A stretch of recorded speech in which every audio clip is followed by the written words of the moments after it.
one of our most important partners in Southeast Asia and generally in Asia-Pacific region. We have a long-time history of our relations. This year we're celebrating 125 years since the establishment of diplomatic relations. To that end, we have organized many cultural and humanitarian events, both in Russia and in Thailand. Our relations are based on friendship and constructive cooperation, mutual trust, and that is the foundation that we are developing our relations today. During the negotiations, we have exchanged opinions on all relevant matters on bilateral agenda. We have agreed to facilitate more active contacts through different agencies between business communities and community organizations. We have dedicated special attention to economic cooperation.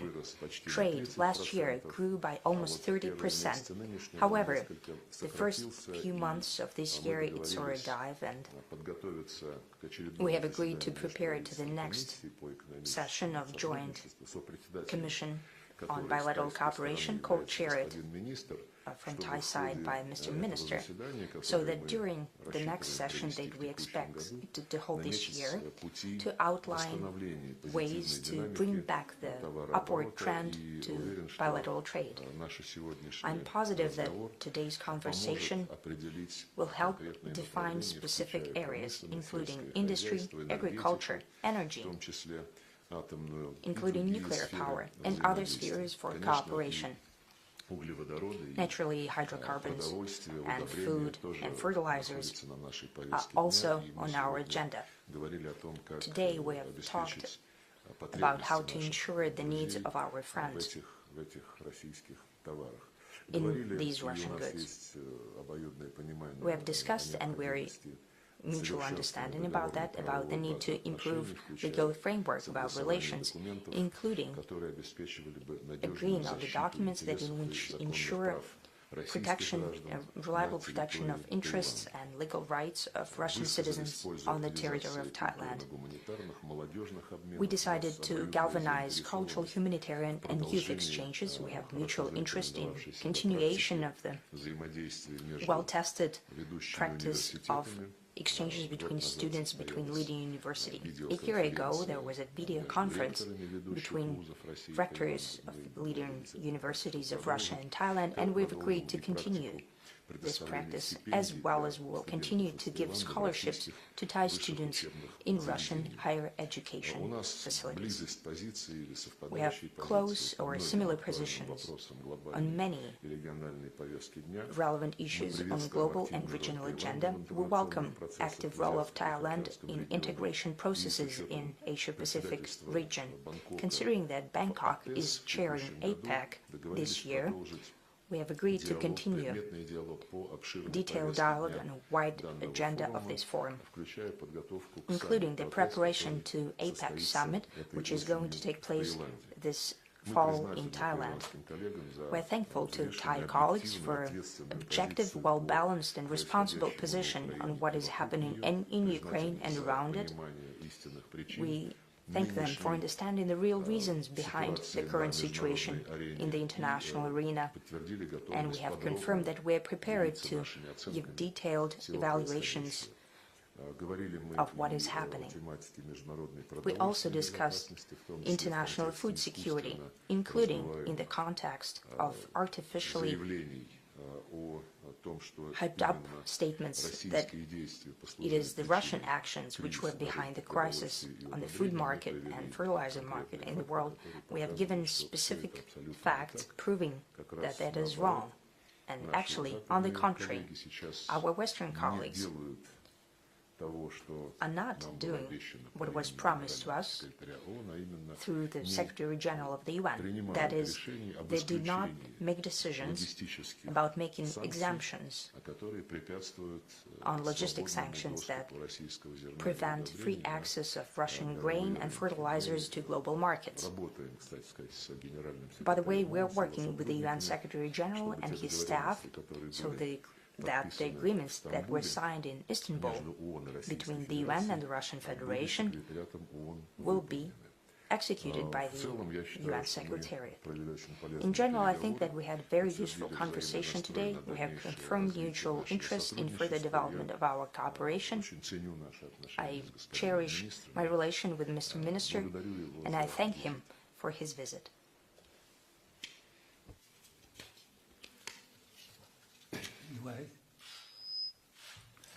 Thank you, Sergei, for elaborating our discussion to the media, which left very little for me to add. But certainly, you have heard that Thailand is one of the oldest friend of Russia in Asia. In fact, we might be the second oldest so-called friend in Asia, 125 years, which doesn't come very easy to maintain and nourish that type of relations. But we have succeeded in so doing, and still going strong in our relations. Our relations would go further in many areas. That would be witnessed in the next Joint Commission meeting in October. October will see our bilateral cooperation coming even closer in many areas, not just only trade and investment, but tourism and cultural dimensions as well. And we will be, hopefully by then, able to sign or conclude treaties and agreement, one of which we touched upon was a treaty of extradition and a treaty on transfer of sentenced persons, and certainly planned consultation between our two foreign ministries. We also, as you have heard about the APEC, we also touch on the APEC, which will come around in November. We will take pride in being the host of this 29th APEC meeting. President Putin has been a regular attendance of the APEC in the past years, except the 3 years during the pandemic, which we didn't see a physical meeting.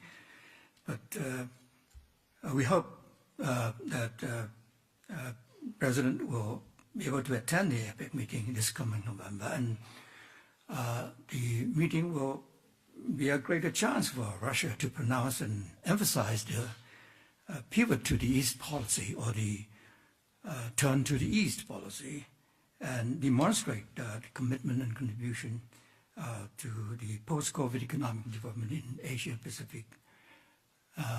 And that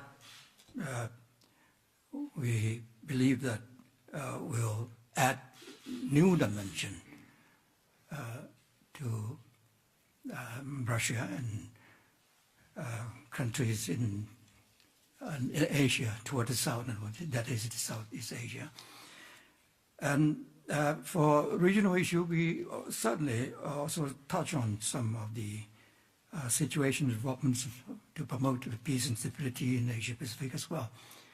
And in this regard, I'm pleased to learn that Russia, as a strategic dialogue partners of ASEAN, reaffirms its support for ASEAN centrality and ASEAN-led mechanism, including the East Asia Summit and the ASEAN Regional Forum, which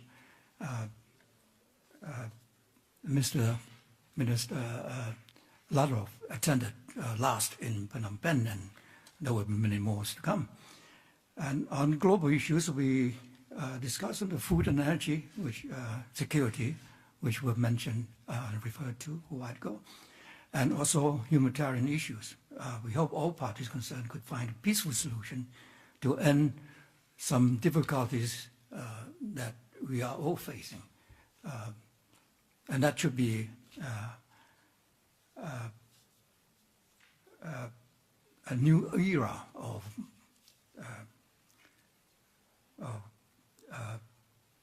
so-called the conflict which has been looming large in in many parts of the world. So I believe that the agreement on the transport, which I mentioned earlier before the meeting started, would allow the two governments to enhance their transportation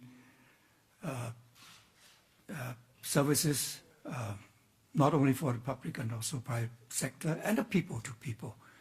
And we look forward to many more of the exchanges to come. Thank you.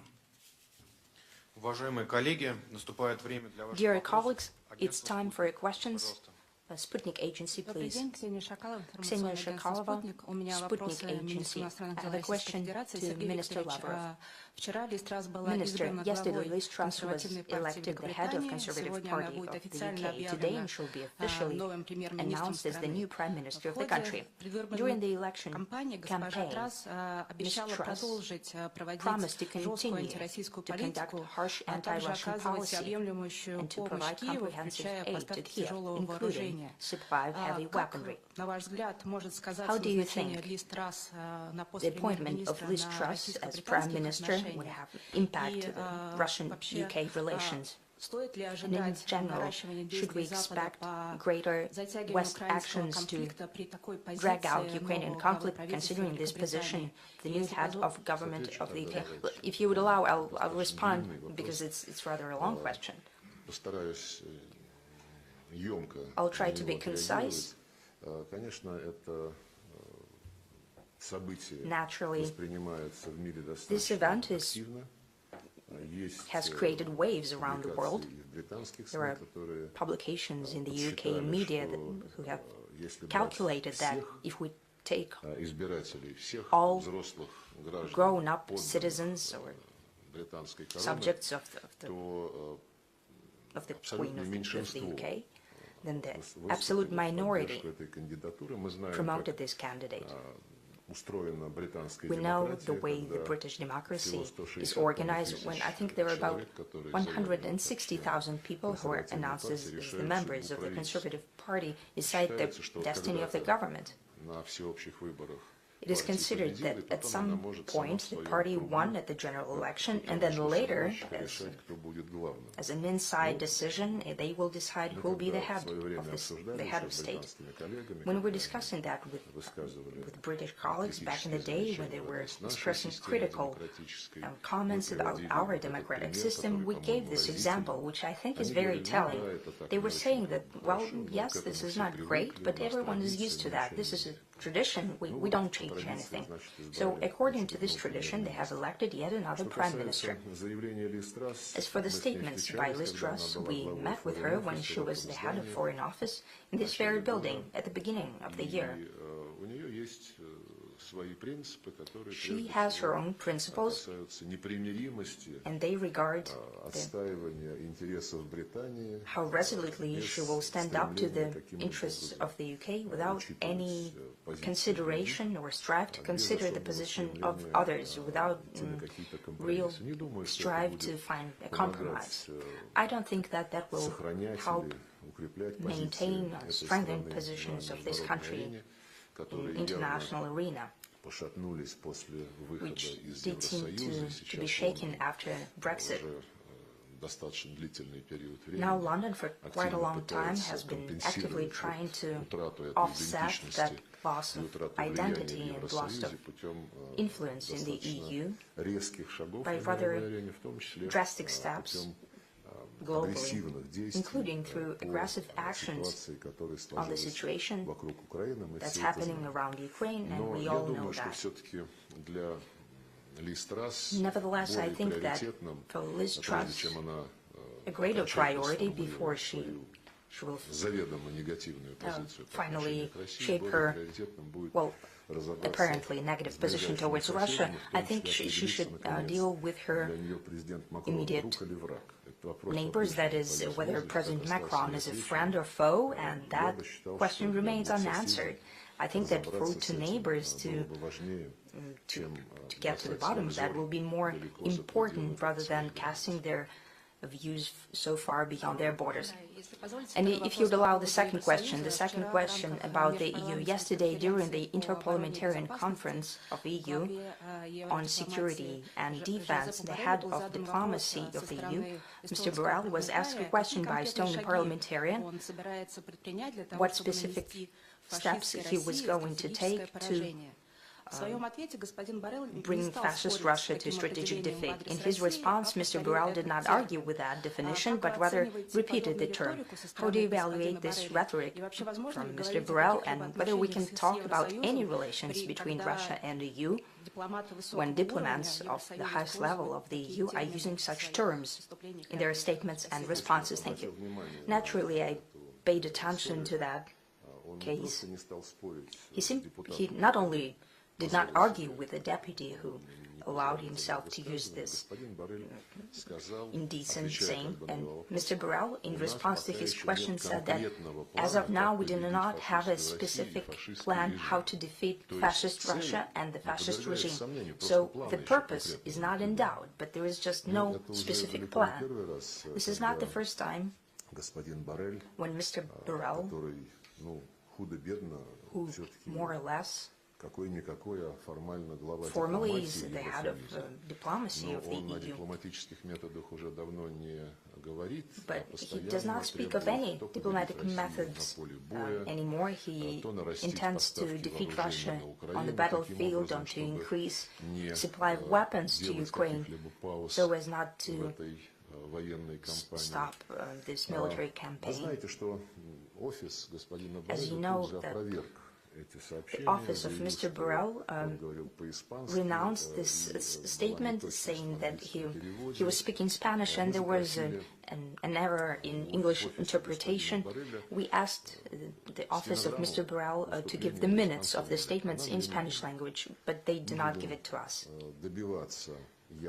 We'll try to get the full clarity, and if today we do not receive the minutes in Spanish language, then we'll draw the relevant conclusions. Because as you said, Mr.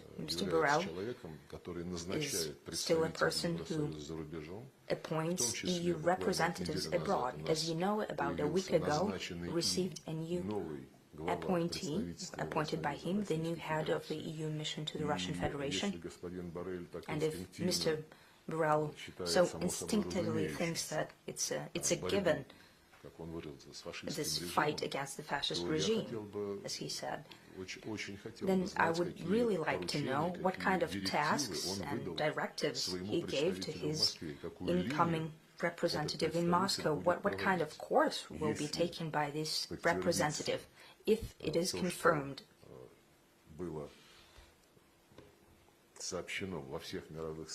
what was actually reported in all world media, then we'll have a lot of questions. How do we deal with these people in the future?